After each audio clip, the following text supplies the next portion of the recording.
अब चूँकि हम बात कर रहे हैं अदालतों की, ये बताइए कि आपने अभी काजी फाइज ईसा का केस कवर किया है, आप इस केस को किस तरफ जाते हुए देख रहे हैं? इसमें कहा यह जा रहा है कि हुकूमत इन्वॉल्व है और इस तरह से बैकिंग कर रही है, इसमें सदर ने अपना माइंड अप्लाई किया है, नहीं किया है, अप्लाई करना भी चाहिए, नहीं करना चाहिए, डाखाना है या नहीं है। आप अभी तक जो सुन पाए हैं उसका तजिया कैसे करेंगे? सर मैं उसका तजिया ये करूँगा कि इस वक्त सुप्रीम कोर्ट ऑन ट्रायल है। लोग तो ये समझ रहे हैं ना कि हुकूमत ऑन ट्रायल है, हुकूमत और जस्टिस काजी फाइज ईसा, सुप्रीम कोर्ट बहैसियत इदारा ऑन ट्रायल है। और ये बात एक बार उमर बंदयाल साहब कह भी चुके हैं। उसकी वजह यह है सर कि आप इस बात को छोड़ दें कि नवाज शरीफ का ताल्लुक किस जमात से था, आप इस बात को छोड़ दें कि यूसुफ रज़ा गिलानी का ताल्लुक किस जमात से था। आप अदालती फ़ैसले पढ़ें, दर्जनों MNAs अरकान असम्बली जो लाखों वोट लेकर आए थे, आपने उनको छोटी छोटी चीज़ों पर तायात नायल किया है। डिग्री पे कर दिया, किसी का रिकॉर्ड नहीं, चलो डिग्री तो एक फ्रॉड हो गया ना। आपने ये कहा कि एक रुकने असम्बली उसकी बीवी के अकाउंट्स थे, उसने क्योंकि डिक्लेयर नहीं किया, चाहे और यहाँ तक लिखा हुआ है उन फैसलों में कि चाहे उसने जानबूझ के नहीं किए या उसको इल्म ही नहीं था, गलती हो गई है, ये माफ़ी नहीं है। ठीक है, जब आप इतनी छोटी छोटी बातों पर प्राइम मिनिस्टर्स को घर भेज देंगे, अरकान असम्बली को घर भेज देंगे, तो आप एक जज साहब जिनके सबूत आ चुके हैं कि उनके बीवी बच्चों के साथ और जायदादें बाहर करोड़ों रुपए के, और देखें सर सवाल कब उठता है? सवाल उस वक्त उठता है जब उनकी अहलिया 2013-14 के टैक्स रिटर्न और वेल्थ स्टेटमेंट जमा कराती हैं और अपनी इनकम बताती हैं 9,285 रुपये, और उसी दौरान करोड़ों की प्रॉपर्टी खरीदी है। जस्टिफाई करना बड़ा मुश्किल हो जाएगा। ठीक है ही नहीं। देखिए हुकूमत का केस बड़ा सादा है। हुकूमत कहती है आप मेरे खिलाफ कुछ चीज़ निकाल के ले आते हैं, मैं कहता हूँ भाई शहजाद फरूकी साहब ने मेरे खिलाफ जी अगर इन्होंने थी तो ये पहले फ़लाँ को फ़ोन करते, फ़लाँ से इजाज़त लेते, फ़लाँ से लेते। अच्छा फिर शहजाद फरूकी साहब जो है ना वो गाड़ी के पीछे बैठे हुए थे, अपनी गाड़ी में नहीं बैठे हुए थे, किसी और की गाड़ी में बैठे हुए थे। फिर इन्होंने मोबाइल कान से लगाया हुआ था, पता नहीं फ़लाँ ने शायद इनको फ़ोन किया था, फिर ये फ़लाँ जगह रुके और इन्होंने कुछ चीज़ें ली और मास्क नहीं लगाया हुआ था। टेक्निकल चीज़ों के पीछे छुपने की कोशिश। असल जवाब वो होगा कि भाई ये चीज़ आपके खिलाफ आई है, इसका क्या जवाब है? हुकूमत का केस ये है। और मैं आपको एक चीज़ बताऊं, लोग ना बड़ा इसको नहीं बहुत से लोग समझ पा रहे, जिन्होंने एक माहौल बनाया हुआ है ना। देखें सर जी, एक चीज़ पाकिस्तान की तारीख में पहली मरतबा हो रही है तो टेक्निकल फ्लॉज उसमें होंगे। ठीक है, एक दफ़ा पहले हमने करने की कोशिश की थी तो उसके नतीजे में तमाम अदालती और हमारे मुल्क की तारीख कुछ किसी और तरफ निकल गई थी।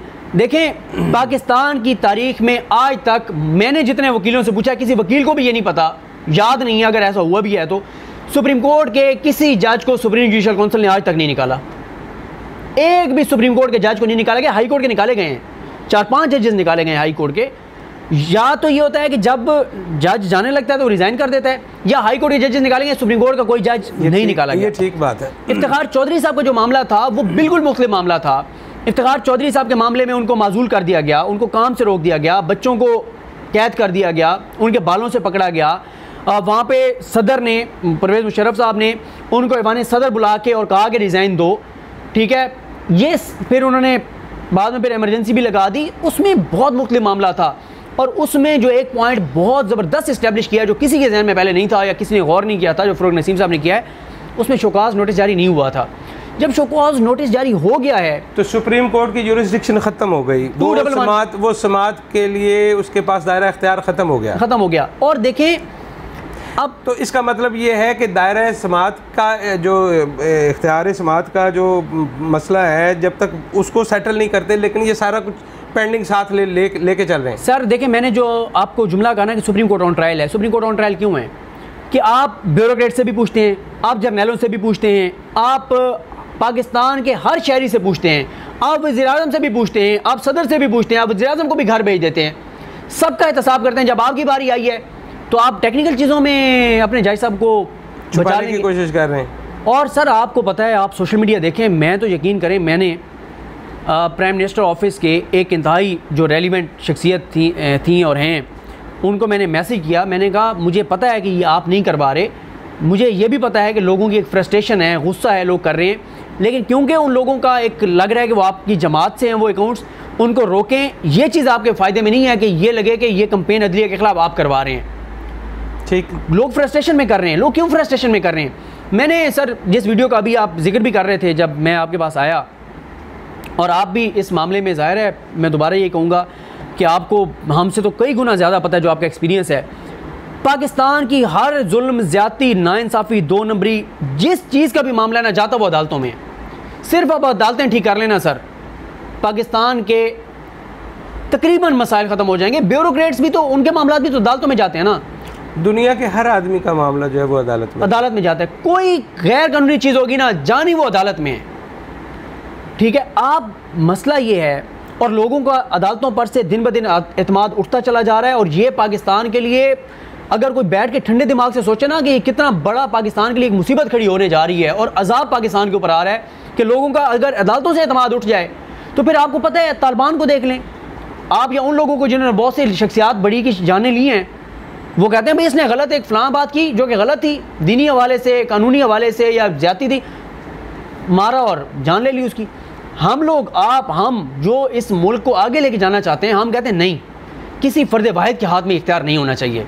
अदालतें मौजूद हैं, इदारे इस्टेब्लिश होने चाहिए, अपनी जगह पे होने चाहिए और अपना काम करते हुए नज़र आने चाहिए। अच्छा सदीक जान, ये फरमाइए कि ये जो अभी मैसेज एक गया है वज़ीर आज़म को, उसकी कुछ तफसीलात से लोगों को आगाह कीजिए।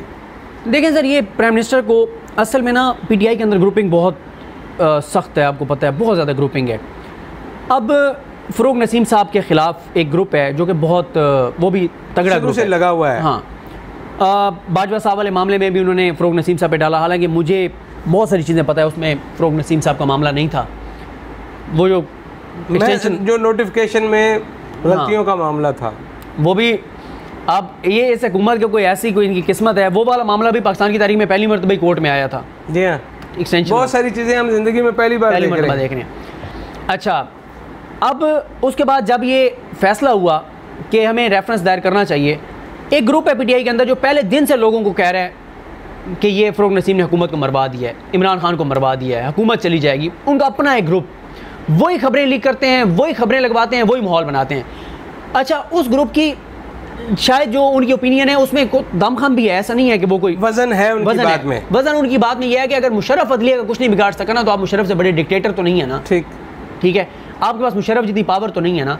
दूसरा, वो कहते हैं कि भाई अदलिया के पास सबसे ज़्यादा पावर है, आप अदलिया से लड़ाई करके नहीं सर्वाइव कर सकते, जीत नहीं सकते। ठीक है, वो ये कहते हैं कि मिसाल के तौर पे ये बात चल भी रही है कि जी अदलिया अगर इमरान खान को कुछ भी ना करे, सिर्फ ये कर दे कि नवाज शरीफ को फ़ायदा दे दे, इस्लामाबाद कोर्ट से भी उनकी सज़ाएं कलअदम हो जाएं, ऊपर से भी वो बरी कर दें नवाज शरीफ को, और मरियम को वो कह दें कि वो एलिजिबल करार दे दें, तो PTI के लिए इमरान खान का खेल ख़त्म।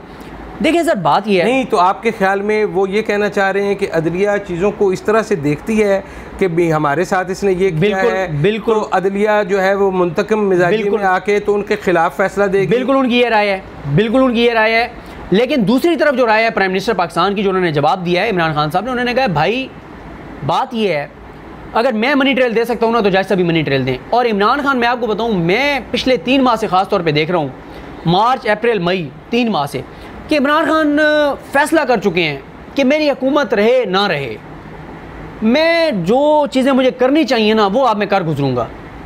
ये पिछले 3 माह में जो मैंने देखे। भाई उससे पहले उनको उम्मीद थी कि शायद मैं चीज़ों को काबू कर लूंगा, ठीक हो जाएगी, थोड़ा सा कंप्रोमाइज़ कर लूंगा। उनको लग ये रहा है कि कंप्रोमाइज़ करने से बात बनने वाली नहीं, वो अपनी जिसे कहते हैं ना ऑल आउट जाने वाले हैं। अब कश्तियाँ वो जला चुके हैं, वो कहते हैं हुकूमत जाती है चली जाए। इमरान खान कहते हैं, और जो दूसरी साइड है जिन्होंने ये रेफरेंस बनाया है, वो कहते हैं भाई एक जज के खिलाफ चीज़ें आई हैं, सबूत आए हैं, वो हम रद्दी की टोकरी में डाल दें, सरेंडर कर दें हम, यही मतलब हुआ। ठीक है, हम मतलब एहतसाब ना करें, हमारा नारा एहतसाब का कहाँ जाएगा। तो ये मंशूर उनका बुनियादी नुक्ता यही था, वही है।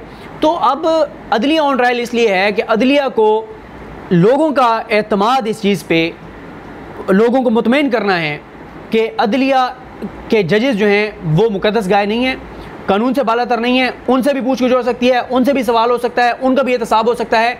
दरमियानी रास्ता उनको निकालना होगा, जो कि मुझे जो लगता है, क्योंकि उमर रज़ा बंदियाल साहब के बारे में मेरा हमेशा से ख्याल रहा है कि वो बड़े मामला फ़हम जज हैं, और मैं तो खैर उनको बड़ा पसंद करता हूँ, हाईली रेट करता हूँ। ठीक है, उमर रज़ा बंदियाल साहब जो मुझे लग रहा है ना, जो मैं पढ़ रहा हूँ, वो ये है कि वो कहते हैं कि हम एक तो बहुत सारी चीज़ों की तशरीह कर दें, आइंदा के लिए तरीक़ाकार वज़ा कर दें। जो मुझे लगता है जो होगा कि आइंदा किसी जज के खिलाफ कंप्लेंट आएगी, उसका तरीक़ाकार क्या होगा, कैसे वो मंजूर होगी, किस तरह जाएगी, कौन तहकीकात करेगा, ये होगा वो होगा।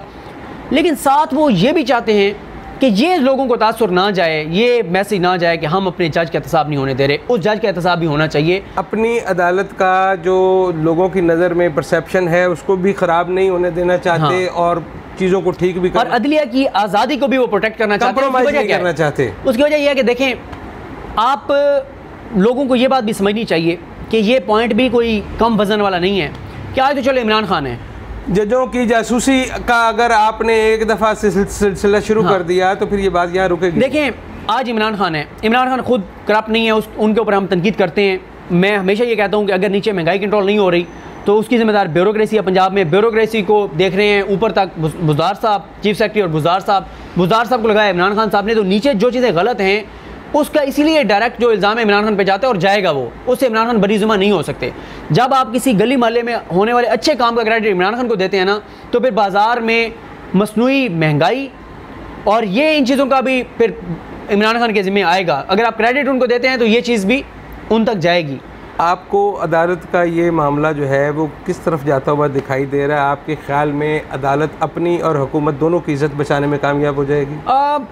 करेगी अदालत, क्या कुछ कहने का हमारा काम भी नहीं है, लेकिन अदालत को ओपिनियन ये है कि करना पड़ेगा, करना चाहिए, इसके अलावा कोई रास्ता नहीं है। क्योंकि हुकूमत तो देखे ना, हुकूमत तो कल रात तक, कि मैं आपको बात बता रहा हूँ, आज मेरी बात नहीं हुई, कल रात तक बात थी कि किसी सूरत में रेफरेंस वापस नहीं लिया जाएगा, रेफरेंस वापस नहीं लिया जाएगा। ख़वातीन व हज़रात, सदीक़ जान के साथ गुफ्तगू का सिलसिला जारी है, लेकिन वीडियो की तवालत को मद्देनज़र रखते हुए इस एपिसोड को हम यहीं पे ख़त्म कर रहे हैं। अपना बहुत सारा ख्याल रखिएगा और अपनी फ़ीडबैक से हमें ज़रूर आगाह कीजिएगा। अल्लाह के बाद।